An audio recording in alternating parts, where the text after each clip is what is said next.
et sœurs, bienvenue dans ce nouveau numéro de votre émission Que faire, votre rendez-vous d'échange et de réflexion sur des sujets qui touchent notre quotidien. Autour de cette table, nous accueillons des invités dont la sagesse et l'expérience vont enrichir notre réflexion du jour.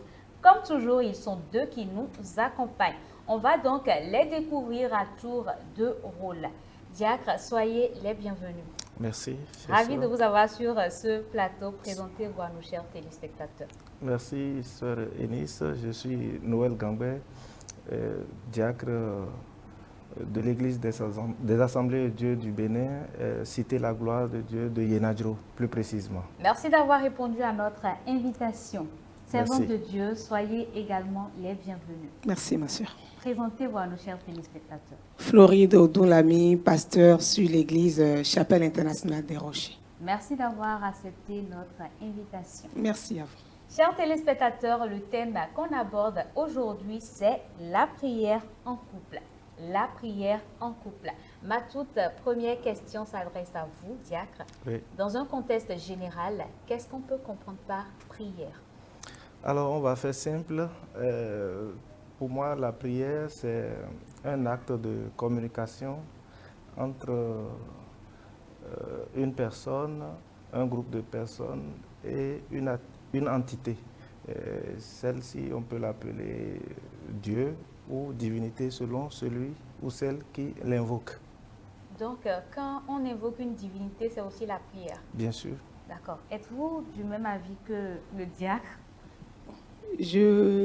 J'irai plus dans un contexte assez précis, plus concis, D'accord. concernant la définition du thème la prière. La prière, pour moi, ce n'est pas juste une formalité, c'est un dialogue, c'est une communication entre un homme et Dieu, ou celui que l'homme appelle Dieu, et aussi, c'est quand on dit communication, ça veut dire que je parle et tu me parles. Donc, c'est un peu comme ça que je vois la prière. Quelles sont les différentes sortes de prières qui existent? Wow. Il y a plusieurs types de prières. À mon avis, nous avons les prières de demande, les prières d'intercession, nous avons les prières d'action de grâce, nous avons les prières d'adoration et de louange. Nous avons... C'est assez vaste quand même. Est-ce qu'elles sont différentes l'une de l'autre?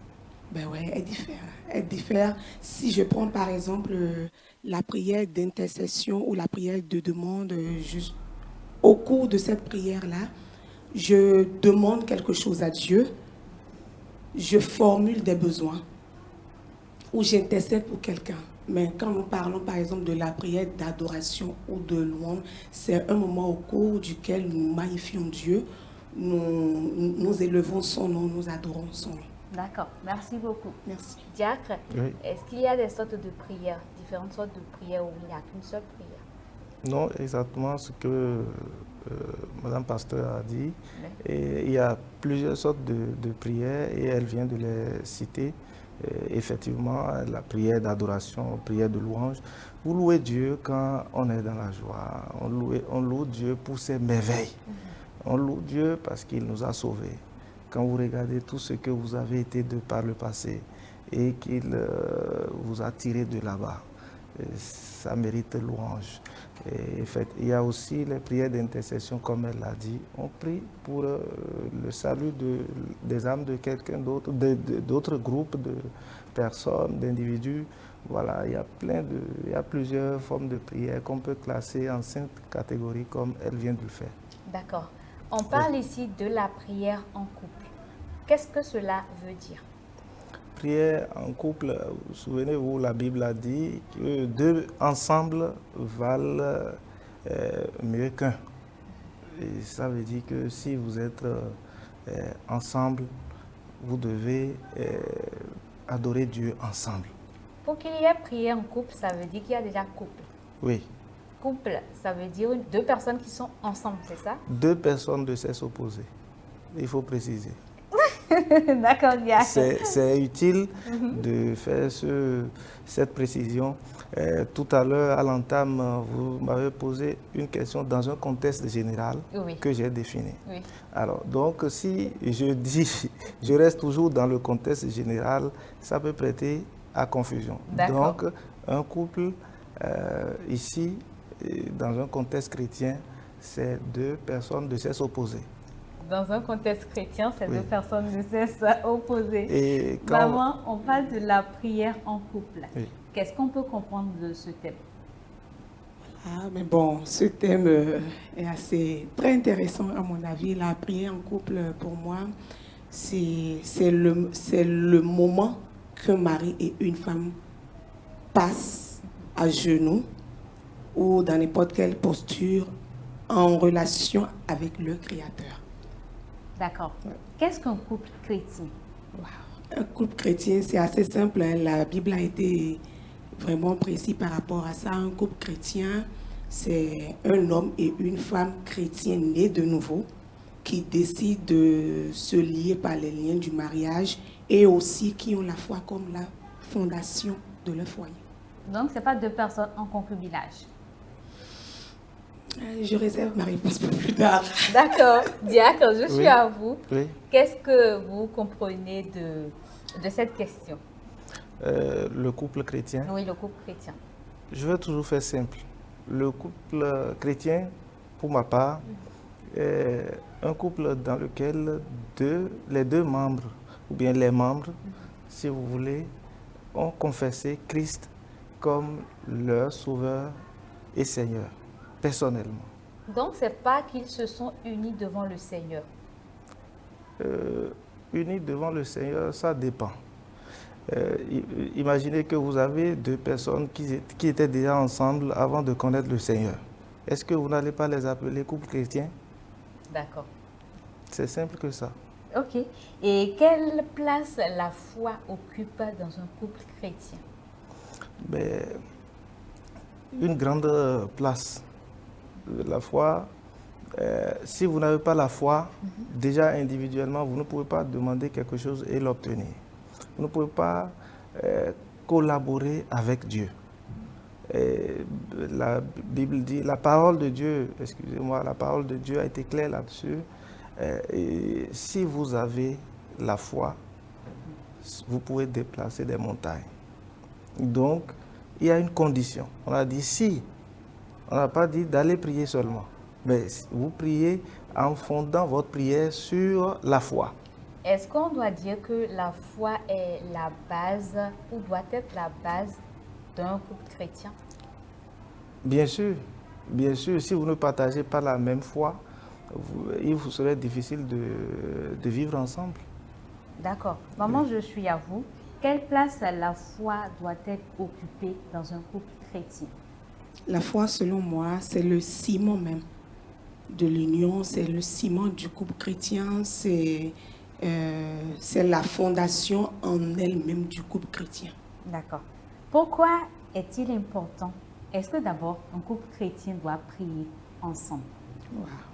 Un couple chrétien prend plaisir à prier ensemble parce que quand les deux font réellement un, je dis avec Dieu. Vous savez, Ecclésiaste 4:12 nous dit avec deux brins de corde sont plus faciles à rompre que 3 brins de corde. Donc, quand un couple chrétien passe du temps dans la prière, ça les renforce davantage. Ils sont encore plus unis et c'est un moyen de mettre Dieu au centre même de leur union. Êtes-vous d'accord avec maman quand elle dit que la prière renforce les liens dans le couple? Bien sûr, parce que je vais aller un peu plus en profondeur pour vous dire que si vous êtes couple et que vous priez ensemble, forcément vous partagez ce moment-là, des sujets, en ce moment vous partagez des sujets importants. Chacun n'y va pas pour demander ce qu'il veut. Vous avez déjà dit, on va prier pour tel sujet. Et déjà, on va dire, c'est encore un moment d'approfondissement de nos relations. Vous voyez, et le Seigneur passe par ce canal pour affermir notre relation, notre foi. Et je vais encore aller loin pour vous dire que c'est important parce que la Bible dit, la parole de Dieu dit que votre adversaire, le diable, rôde, recherchant qui dévorer. Alors, si vous ne priez pas ensemble, l'ennemi numéro un du chrétien, ce n'est pas l'homme, hein. C'est le diable qui rôde, cherchant qui dévorer. Donc, si vous n'êtes pas ensemble, vous ne priez pas ensemble, vous ne priez pas, mais le diable va dévorer quelqu'un. Mais on peut prier sans forcément prier ensemble. Non, mais c'est ce que je dis. J'ai rappelé un passage qui dit que deux ensemble valent qu'un. Mais on ne va pas, ça c'est une vérité indéniable. Mais si vous voulez prier seul. D'accord. Alors qu'on a dit deux ensemble valent mieux qu'un. Mais est-ce que c'est une obligation? Mais si ce n'était pas bon, est-ce que la parole de Dieu va dire ça? Est-ce qu'il faut le faire tout le temps? Autant que possible. Maman, est-ce qu'un couple doit prier ensemble tout le temps? À mon avis, oui. Mais il faudrait aussi que l'un des conjoints ne prenne pas ça pour un poids, à mon avis. Parce qu'il y a divers types de couples. Et ce que je peux dire sur le fait de prier ensemble, c'est que un couple chrétien doit prier ensemble parce que c'est important. Quand vous vous aimez réellement, quand Dieu est la fondation, quand vous êtes ensemble, prier seul, c'est bien. Mais prier à deux, c'est encore mieux. Oui. Prier seul, c'est bien. Oui, prier à deux, c'est mieux. Oui. Je fais une petite parenthèse pour dire, mais si vous priez seul, mais il y a des sujets communs à vous. Il y a par exemple les enfants. Oui. Les enfants, c'est un sujet commun. Vous devez prier ensemble pour la vie, l'avenir de vos enfants. On ne le fait pas souvent. Mais ça, c'est un sujet crucial. On doit prier pour l'avenir des enfants. Et souvent, si vous allez voir ceux qui ne le font pas, je ne dis pas que c'est exactement ça, hein, mais vous voyez que vous pouvez découvrir des enfants qui sont d'un couple, d'un foyer chrétien, mais qui ne sont pas du tout dans le Seigneur. Est-ce qu'on peut avoir d'autres sujets de prière en couple, à part les enfants? Mais même votre vie commune, c'est d'abord ça qu'on vous enseigne avant le mariage. Pour dire, quand vous rentrez dans les liens du mariage, vous devez prier pour le maintien de ce lien-là. Ça, c'est un sujet commun, le premier d'ailleurs. Prier pour les enfants en couple, est-ce que c'est important? Ah ouais, c'est très important. C'est très important. Prier pour les enfants dans le couple, prier l'un pour l'autre dans le couple. Mais les enfants peuvent prier pour eux-mêmes. Ah, les enfants, les parents sont les couvertures des enfants.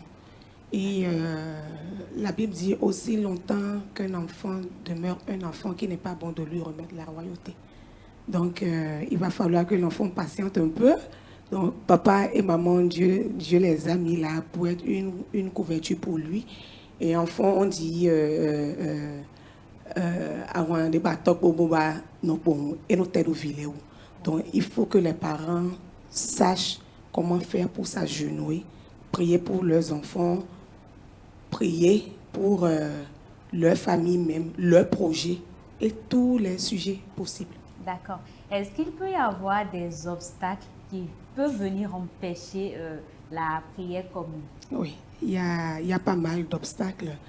Il y a parfois le manque d'habitude de prier.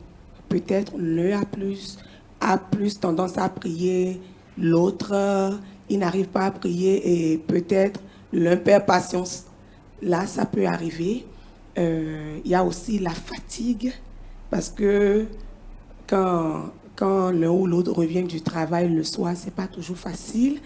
Il y a il y a pas mal d'obstacles. Il y a pas mal d'obstacles. Est-ce que la fatigue peut être objet d'obstacle pour la prière dans le couple? Ce serait hypocrite de ne pas accepter ça, de ne pas accepter que la fatigue peut être un obstacle. Le travail que l'un des membres du couple fait peut être peut être la cause d'une absence de prière en commun. Et il y a aussi les tensions dans les couples. Il y a des couples dans lesquels, vous voyez, l'un des membres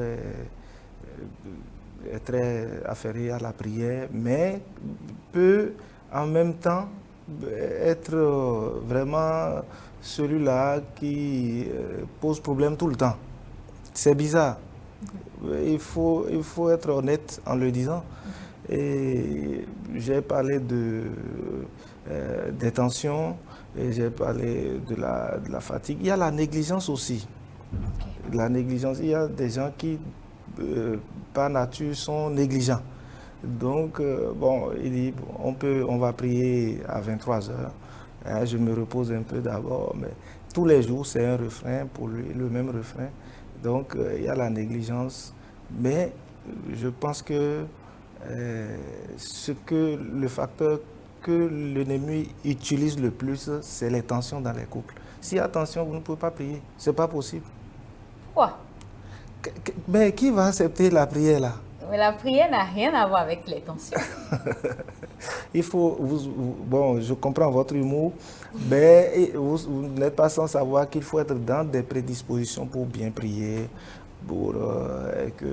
S'il y a tension, est-ce que vous pouvez inviter votre partenaire à la prière? Nous sommes enfants de Dieu. Mais il faut régler le problème qui est là d'abord. D'accord. Oui. Et dans le cas où c'est l'un des partenaires qui voyage, oui. Est-ce qu'il faut s'appeler pour pouvoir prier ensemble quand on est déjà habitué à prier ensemble ou chacun peut prier de son côté? On va dire que les moyens de communication aujourd'hui permettent ça. Moi, je le fais. Et on peut, je vais vous dire, moi, j'étais dans le septentrion de la semaine écoulée, mais n'empêche, on a tenu des jours de jeûne et prière en famille. Hein. Tout à l'heure, vous allez partager des astuces, comment instaurer la prière en famille avec nous. Maman, je suis avec vous. Si l'un des conjoints n'a pas appris à prier en famille, d'abord, est-ce que l'éducation peut favoriser la prière commune dans le couple? Ah oui, l'éducation en est pour beaucoup dans le couple. Je vais renchérir un peu sur ce que le diacre a dit. Concernant les obstacles à la prière d'abord, oui. Il a parlé des conflits. C'est assez flagrant parce qu'il y a plusieurs couples de nos jours qui en souffrent. Alors que la parole de Dieu nous dit dans le livre de Éphésiens 4, verset 6, de ne pas laisser le soleil se coucher sur notre colère. Il est assez difficile, voire impossible, de s'accorder spirituellement quand physiquement il y a eu conflit. Donc il faut éviter les conflits non résolus. Il y aura forcément des conflits parce qu'aucun foyer n'est parfait. Mais il faut les résoudre et aller ensuite à la prière. Si le conflit est oui. non réglé oui. et qu'on va prier, est-ce que Dieu reçoit agréablement cette prière-là?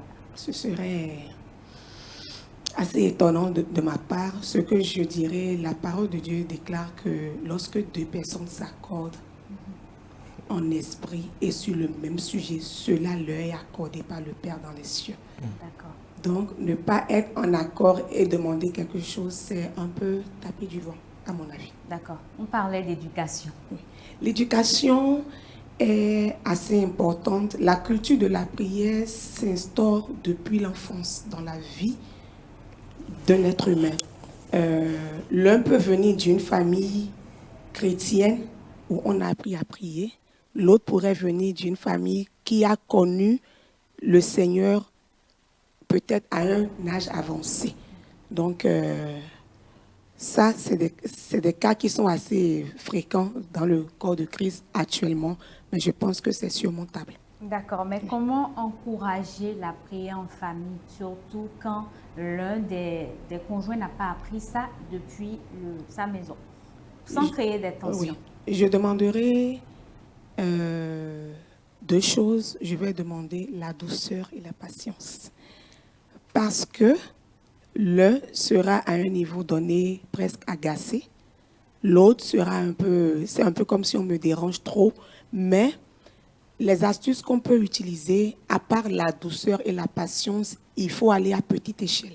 Donc, aller de manière croissante. Si vous pouvez dire par exemple, pour mettre votre conjoint ou votre conjointe à l'aise, ah chérie, on veut manger, est-ce que tu peux prier? Là, c'est à petite échelle. Petit à petit, il est question de patience. Si Dieu a été patient avec nous et il continue de l'être, pourquoi aussi ne pas l'être? Donc, en voulant manger en famille, on peut prier. On peut prier aussi. Oui. Ou on doit prier.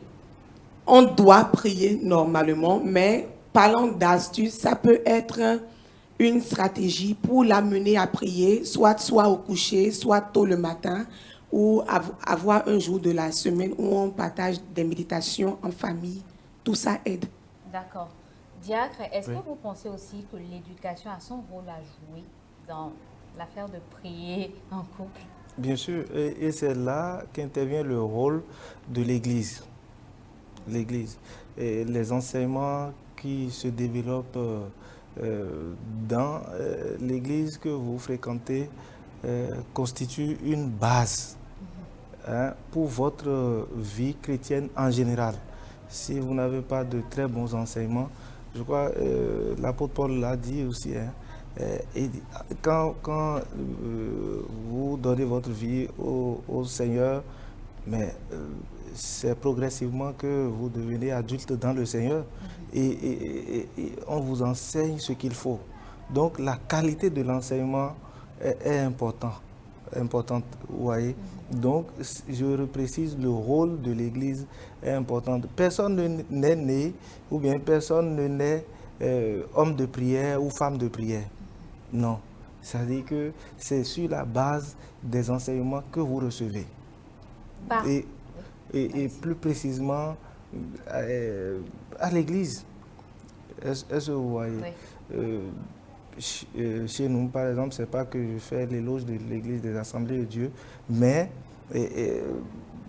déjà tous les dimanches matins, il y a ce que nous appelons l'école de dimanche, et où on forme le chrétien. Le chrétien a la possibilité de poser des questions de compréhension pour mieux comprendre. Ce n'est pas que la prédication, non, c'est ça. Donc, le rôle crucial des églises est là. Est-ce que vous voyez? Oui. Et la seconde chose que je vais préciser, dans le couple, si vous estimez, si un partenaire estime que l'autre n'est pas vraiment, n'a pas de l'entrain pour la prière, mais il n'a qu'à retourner vers celui qui a créé ce partenaire-là, et c'est à lui de le transformer à nouveau. Ouais, donc on n'a pas un bâton magique pour dire, bon, je fais ceci et puis, bon, mon partenaire, il aura de l'entrain pour la prière. Non, c'est pas ça. Donc, je pense que pour la transformation de son partenaire, et dans tous les domaines, il faut retourner vers le Seigneur, le Créateur, pour dire, Seigneur, je souhaite. C'est aussi une autre façon de prier, pour dire, je souhaite que mon partenaire ou ma partenaire soit au même niveau que moi dans la prière. Servant de Dieu, parlant de prière en couple, est-ce que vous pensez que les parents doivent aussi apprendre au couple à prier? Les parents, oui. Dans quel sens? Parents biologiques ou spirituels? Quand ils vont se mettre ensemble, oui. Est-ce qu'ils doivent leur donner le conseil de dans le couple, il faut que vous priez. Il faut que vous fassiez de la prière votre pilier. Est-ce que les parents ont ce rôle à jouer comme l'Église? Ben ouais, c'est plutôt sage de prendre conseil et c'est aussi fort utile de donner des conseils quand on voit que l'autre est dans le besoin. Donc, l'Église a un rôle très important à jouer. Si un couple voit qu'il est dans le besoin d'être conseillé, d'être orienté par son leader ou par son pasteur, qu'il n'hésite pas à demander conseil. C'est important. Et quel est le rôle des parrains? Les parrains aussi peuvent jouer ce rôle-là, comme le leader spirituel, comme le berger. D'accord. Diacre, je reviens vers vous. Oui. Comment instaurer la prière dans le couple? C'est déjà avant le mariage. C'est déjà avant le mariage qu'il faut commencer par dire à sa partenaire ou à son partenaire, nous devons bâtir notre foyer sur le Seigneur et avoir entretenu une bonne relation avec le Seigneur passe par ce moyen de communication que nous avons dénommé la prière. Est-ce que vous voyez? Donc, si votre partenaire sait déjà à l'avance, ou bien vous vous êtes accordé sur le fait que dans le foyer, vous devez prier. Et vous commencez déjà en tant que fiancé par prier l'un pour l'autre. Et vous priez pour votre futur couple. Et là, quand vous rentrez dans les liens du mariage, je crois que c'est beaucoup plus facile. Est-ce qu'il faut négliger la prière personnelle? Non, du tout. Du tout.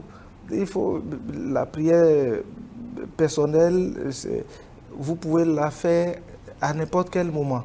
Est-ce que vous voyez, à n'importe quel moment, vous êtes au boulot, même sous la douche, n'importe où. Ce qui vous vient à cœur, vous dites ça avec votre Dieu.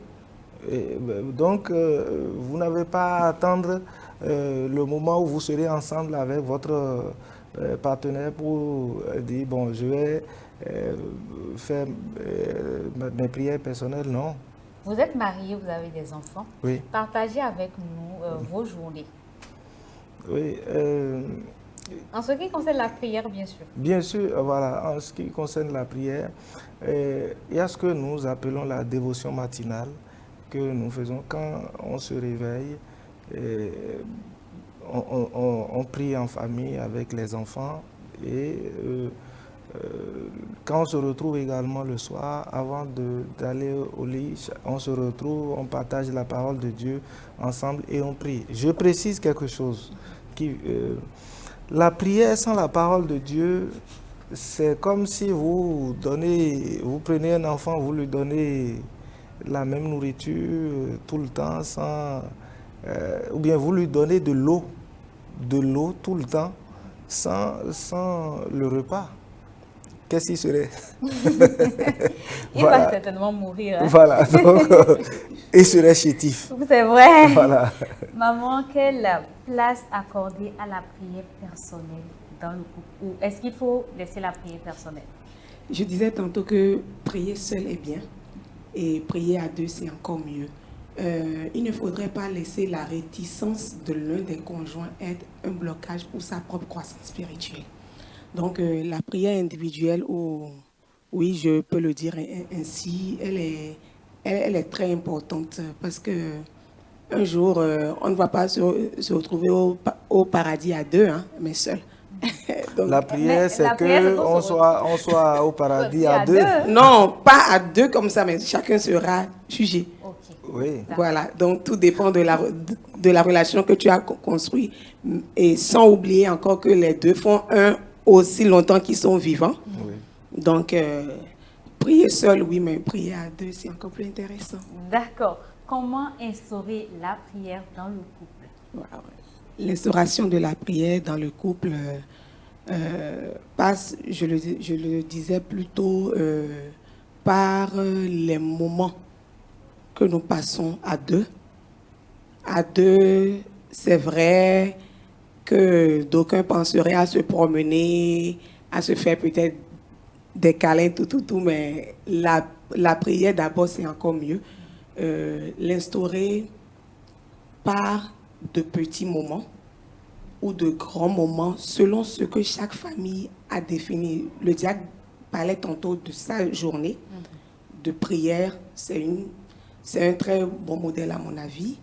Vous allez également partager votre expérience avec nous. Et j'invite tous les chrétiens à le faire. Ce n'est pas toujours évident dans tous les couples. Ce n'est pas la réalité de tous les couples. Mais je dirais quand même que la prière, une prière efficace n'est pas forcément en quantité, mais en qualité. Et surtout dans la régularité du geste. Donc moi, ma journée, une journée, je me lève chaque matin, je prie avec mon cher époux. On peut prier avec ou sans les enfants parce qu'on a une très grande fille, donc elle est déjà presque indépendante sur ce plan-là, avec 2 jeunes frères. Donc, mais ce qui est très important pour nous, c'est que nous avons un jour de jeûne dans la semaine pour tout le monde à la maison. Et nous prenons un jour aussi de la semaine sur tout le week-end parce qu'il se peut que tôt le matin, qu'il y ait l'un des enfants qui ne soit pas réveillé alors que l'autre est plus fort qu'il soit réveillé. Ce que je voudrais dire quand même aux familles qui nous suivent en ce moment, c'est que n'imposez pas avec force un rythme spécifique, mais progressivement dans la patience, que chacun prenne son pli et passer toujours des moments en famille dans la prière. C'est très important. C'est très important. Chers invités, nous avons aujourd'hui une sœur qui traverse une situation délicate dans son couple. Elle voudrait bien partager son histoire avec nous et juste après, nous reviendrons donner nos impressions. Chers téléspectateurs, voici l'histoire du jour. Bonsoir chers téléspectateurs, bonsoir le plateau. J'espère que vous allez bien. Moi, c'est Sandrine, je suis chrétienne. Je suis mariée à Clément depuis 7 ans. Dès nos fiançailles, on s'était promis une seule chose, toujours prier avant de se coucher. Au début aussi de la matinée, prier ensemble avant toute chose. Au début, tout allait bien, on lisait des passages bibliques, on partageait nos fardeaux, on confiait nos projets à Dieu. Au fil des temps, les réalités de la vie se sont imposées à nous. Mon mari rentrait tard du travail épuisé. Moi, déjà fatiguée par les enfants et la maison, je me sentais incomprise et bizarre. Et un soir, une dispute a éclaté entre mon mari et moi parce que je lui avais reproché, c'est l'anniversaire de notre fils. Et on préparait cet anniversaire depuis très longtemps. Parce que la venue de ce fils a été vraiment une bénédiction pour nous. Donc, on voulait fêter ces 1 an de la plus belle des manières. Et ce jour-là, il a été absent à l'anniversaire. Je lui ai reproché parce que j'étais très en colère. Mon mari s'est vexé et c'est vrai qu'il n'a pas répondu. Il a préféré se taire. Seulement que plus tard, quand vint l'heure de prier, nous sommes restés chacun du côté du lit, le cœur fermé. Chacun a fait sa prière et est allé se coucher. Il faut avouer que c'est pour la première fois depuis notre mariage qu'on ne priait pas ensemble. Les jours suivants, la situation s'est aggravée. Mon mari, quand il se lève le matin, il prie seul. Il va au boulot. Moi également, quand je me lève, je prie de mon côté. Personne ne voulait céder. Et on se disait dans notre coin, à quoi bon prier ensemble si nos cœurs sont en foi? Dieu n'écoute pas les prières hypocrites. Mais depuis ce temps, un vide spirituel s'est installé dans notre couple. Il y a 1 mois, mon mari a eu un accident et il est resté à la maison sur 2 semaines. Dans la première semaine, notre pasteur nous a rendu visite et dès qu'il est arrivé, il a demandé qu'est-ce qui se passe ici. On a préféré ne rien dire parce qu'on n'avait pas vraiment compris. Il a dit qu'il y a un problème qui se passait ici, dans cette maison. Et je lui ai dit que, bon, en fait, la situation qui se pose, c'est telle, c'est que depuis l'anniversaire de mon fils, mon mari et moi sommes en froid et tout est devenu bizarre entre nous.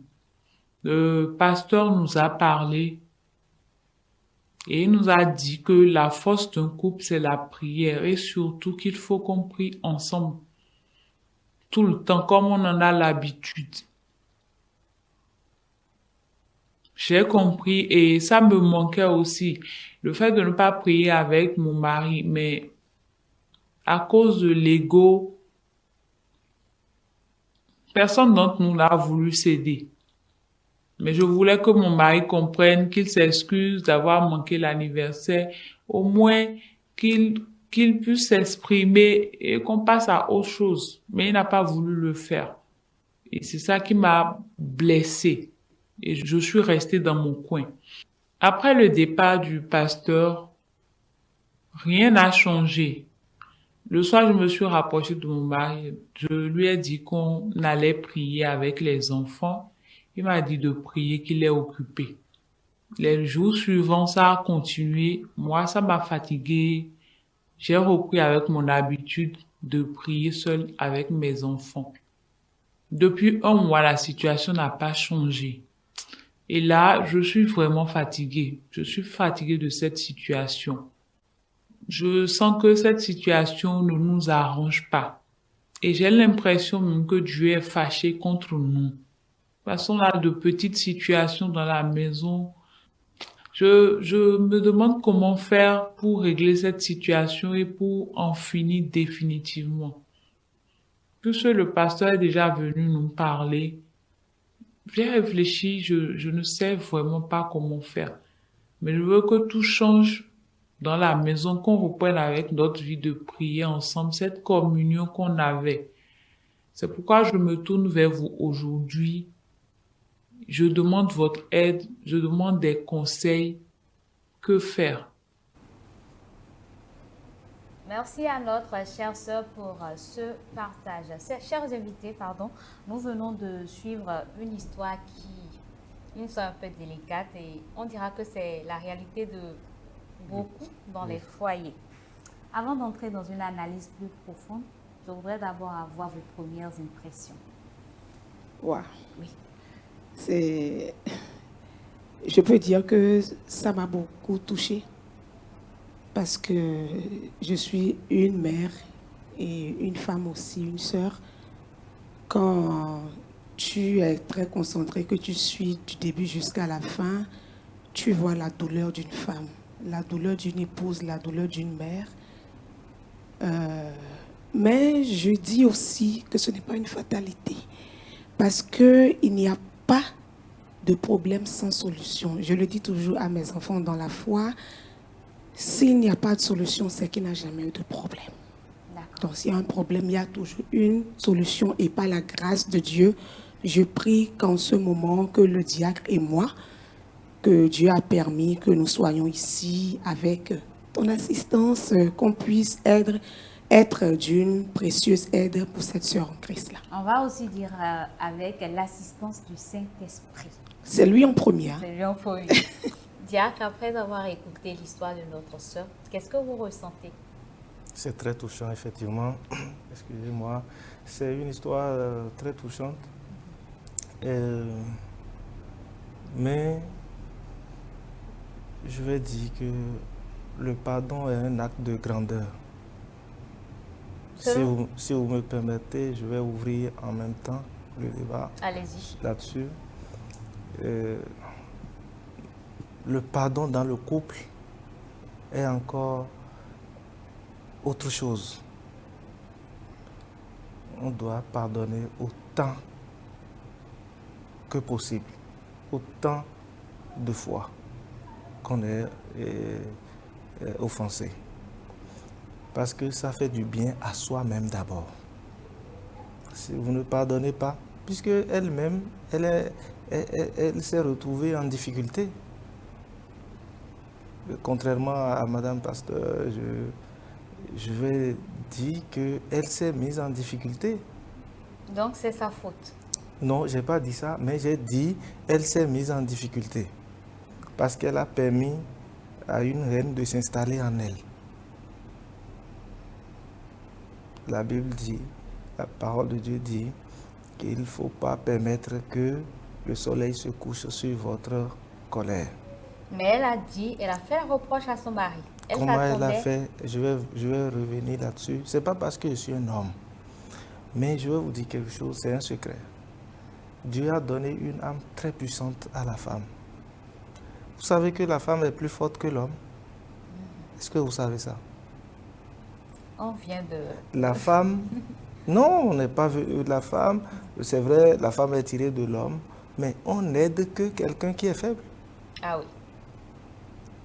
Si il n'y a pas un vide c'est-à-dire qui se retrouve dans l'homme, Dieu ne serait pas, ou bien Dieu ne trouverait pas utile de faire un autre être qui sera une aide pour celui-là. Si l'homme était parfait, Dieu ne serait pas obligé de créer quelqu'un d'autre pour lui venir en aide. Son homme, son mari, a un défaut comme tout autre homme. Mais il faut avoir la présence d'esprit de comprendre ça. Pour dire ça, c'est un défaut pour mon mari. Je prie celui qui l'a créé de corriger ce défaut-là. Ce n'est pas à elle de corriger. Ça dit, si elle veut aller dans la chair, c'est les résultats qu'elle aura ça. Mais si vous étiez à la place de l'homme et Oui. qu'elle a fait la reproche, Oui. mal ou pas, Oui. quelle aurait été votre réaction immédiate? Les deux ont tort. Les deux ont tort et d'avoir permis à la colère de s'installer en eux. Parce qu'on dit, le premier à demander pardon, quand bien même il aurait eu raison, c'est celui-là qui est grand. C'est toujours, enfin, c'est ce qu'on m'a enseigné et c'est ce que j'ai toujours enseigné à mes filles. Il faut avoir cette habitude de demander pardon en premier. Et même dans la vie active, je vous assure, moi j'ai des expériences personnelles où j'ai fait ça. Mais pas fini, j'ai toujours, c'est-à-dire Dieu m'a toujours honoré. D'accord. Non, c'est clair, il faut être le premier ou la première. Que cette soeur prenne l'habitude d'utiliser la douceur envers son partenaire pour voir comment celui-là va se comporter en retour envers elle. D'accord. Servant de Dieu, selon vous, quelle est la vraie racine de ce problème? Bon, je peux dire, comme le diacre, que chacun essaie de tirer le drap de son côté. Oui. Je disais tantôt que, comme Éphésiens nous l'a dit, 4, verset 26, que ne permettez pas au soleil de se coucher sur votre colère. Ça n'a l'air de rien, mais l'humilité permet de résoudre beaucoup de choses, beaucoup de situations. Ce problème aurait pu être évité. C'est vrai qu'il y a des choses qui font mal, qui font très mal, parce qu'on attend peut-être une réaction, mais qu'on n'a pas eu de la part de son conjoint ou sa Tout à fait. conjointe. Tout à Mais fait. il faut avancer, C'est ça. parce qu'il ne faut pas donner assez au diable. Lui, il a eu assez, parce que c'est un monsieur qui vient même quand tu ne l'invites pas. Donc, il est venu, il a pris sa chaise ici assise là. Mais il est déjà dégagé au nom de Jésus-Christ. Amen. Donc, ce que je vais demander à ce couple-là, surtout à la sœur, moi j'ai une stratégie qui ne m'a jamais laissé tomber jusqu'à présent. Dieu m'a dit, ma fille, dans ton foyer, que je demeure ta fondation. Et s'il y a discorde, s'il y a un sujet de malcompréhension, que tu aies raison ou pas, va vers ton mari, humilie-toi, abaisse-toi, parce qu'il finira toujours par comprendre. Je suis dans ma 17e année de mariage cette année, Wow. et je vous dis que ça n'a jamais failli. J'ai envie de vous ovationner. On l'ovationne, on Ça n'a l'ovationne. jamais failli, parce que le diacre a dit quelque chose qui est très important. L'homme reste l'homme. Qu'il ait raison ou pas, c'est vrai que tu as mal à l'instant. Mais comme on dit en fond, mi. Et va vers lui. Ah mon chéri, tu as fait ce qui m'a fait mal. Mais on avance ensemble. Mais ne le dis pas à l'instant quand tu as mal. Quand tu as mal à l'instant, ça va sortir avec colère et un degré de haine inimaginable. Donc, je lui dirais maintenant pour résoudre le problème de chercher un moment à deux. Ils peuvent quitter Cotonou parce que nous, on le fait. Le mari est déjà fâché. Ah, c'est pas grave. Mais elle sait ce que son mari aime. C'est une femme, hein? Elle sait ce que son mari aime. Le diacre a dit que Dieu a rendu la femme plus forte que l'homme. Je suis consternée quand je vois les femmes qui crient la parité. C'est fou. C'est pas logique. Parce qu'une femme qui connaît sa valeur ne se prête pas à ce jeu-là. Tout à fait. J'ai encore envie d'ovationner pour la dame. Elle ne se prête pas à ce jeu-là. Donc, qu'elle s'humilie, qu'elle se dise, mais si Jésus revient maintenant, est-ce qu'il sera fier de moi? C'est ça. Et qu'elle cherche, elle connaît le point faible de son mari, ce qu'il aime, ce qu'il adore, ce qu'il aime qu'elle lui fasse. Donc, qu'ils sortent à deux, qu'elle cherche un moment à deux et qu'elle lui présente ses excuses en disant, mon mari, tu m'as offensé, c'est pour cela que j'ai fait ci, j'ai fait ça. Mais on est ensemble, quoi qu'en soit nos défauts. Peut-être même qu'elle a fait des choses à ce monsieur-là, et le monsieur s'est têtu, il n'a pas réagi. Tout à fait. Mais la femme est expressive. Donc, ni nous dit bi, comme on dit en fond, et qu'elle fasse comme si c'est aujourd'hui qu'ils se sont rencontrés pour la première fois. Qu'il accepte ou pas, je vous dis que son mari finira forcément par accepter. D'accord. Il faut déjà qu'elle prie. Il faut déjà qu'elle prie pour dire Seigneur, donne-moi les moyens de calmer cette tempête. D'accord? Oui. Et le Seigneur va lui donner effectivement toutes les âmes, tous les moyens qu'il faut pour calmer. Ça commence déjà par l'accueil qu'elle va réserver à son mari à partir de ce soir. Je ne sais pas, à partir de ce soir. Il sera désarmé. Hein? Oui, si déjà elle reste dans cette posture de prière où l'Esprit de Dieu est avec elle, c'est une autre femme que, ça dit, c'est une autre face d'elle que son mari va découvrir le jour-là, bien ce soir. Si elle nous écoute et si elle met en pratique ce qu'on est en train de dire, pour dire, mais c'est ma femme ou bien c'est quelqu'un d'autre? D'accord. L'homme je suis un homme et je parle en connaissance de cause.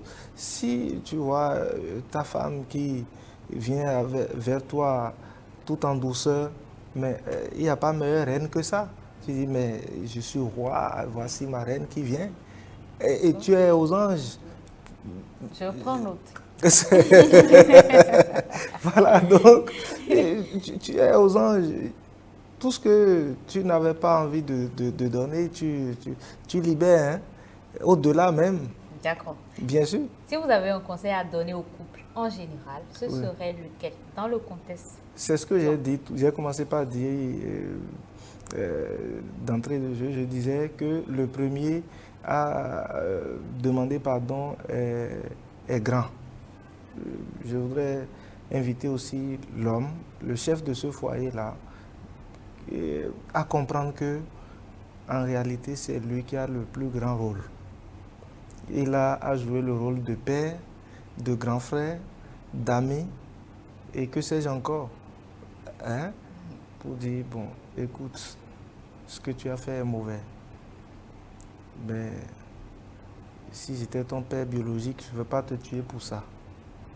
Peut-être qu'il est en train de dire en lui-même que c'est parce que mon épouse s'est mise à l'écart ou bien a fait ceci que, bon, cet accident m'est survenu.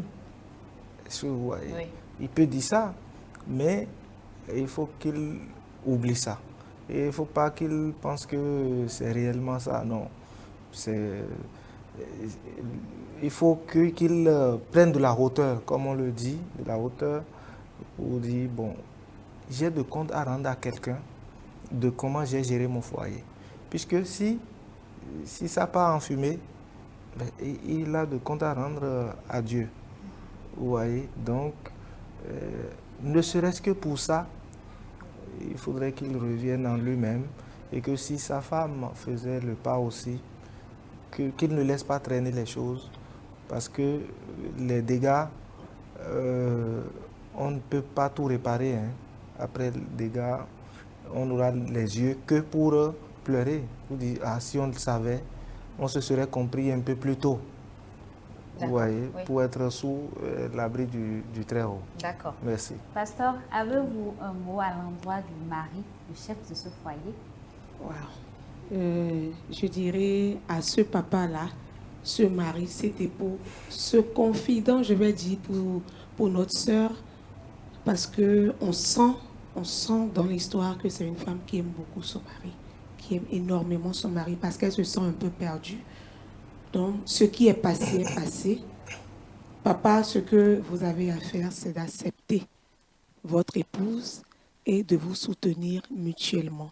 Ne donnez pas assez au diable. Ces moments-là viennent toujours dans un couple, d'une manière ou d'une autre. Mais ramenons toujours la balle à terre. Que le soleil ne se couche pas sur notre colère. Ayons l'humilité, chacun dans notre rôle, de pouvoir laisser aller et avancer. Si vous avez un conseil à l'endroit des couples qui nous suivent en ce moment, ce serait lequel? Concernant la prière. Oui, concernant la prière. Voilà, concernant la prière, ce que je peux dire à tous les couples qui nous suivent en ce moment, c'est que le mariage ou le couple foyer mariage, c'est un bien précieux qu'il faut chérir, qu'il faut conserver, qu'il faut entretenir. Et y ajouter la prière, c'est encore très bon. Ça le rend encore plus fort. Donc, soutenons-nous mutuellement, soyons patients, soyons là l'un pour l'autre et en priant, nous allons déplacer des montagnes. Merci beaucoup, Diac. Si vous n'avez rien à y ajouter, on va mettre fin à cette émission. Non, c'est bon. Je vais juste remercier votre chaîne qui nous donne l'occasion de partager nos petites expériences et d'en recevoir aussi. Et c'est très important ce que vous faites. Que Dieu vous bénisse. Amen. Et bénisse le promoteur de cette chaîne. Amen. Merci à vous d'avoir répondu présent. Merci. Chers invités, chers téléspectateurs, nous arrivons à la fin de cette émission. L'histoire de Clément et de Sandrine nous rappelle combien la communication, le pardon, l'humilité et la prière en couple sont essentiels. Souvenons-nous de ce verset: deux valent mieux qu'un car ils retirent un bon salaire de leur travail. Car s'ils tombent, l'un relève son compagnon. Ecclésiaste 4, verset 9 à 10. Que Dieu vous bénisse, que Dieu bénisse vos foyers. On se retrouve la semaine prochaine pour un autre numéro de votre émission. Merci.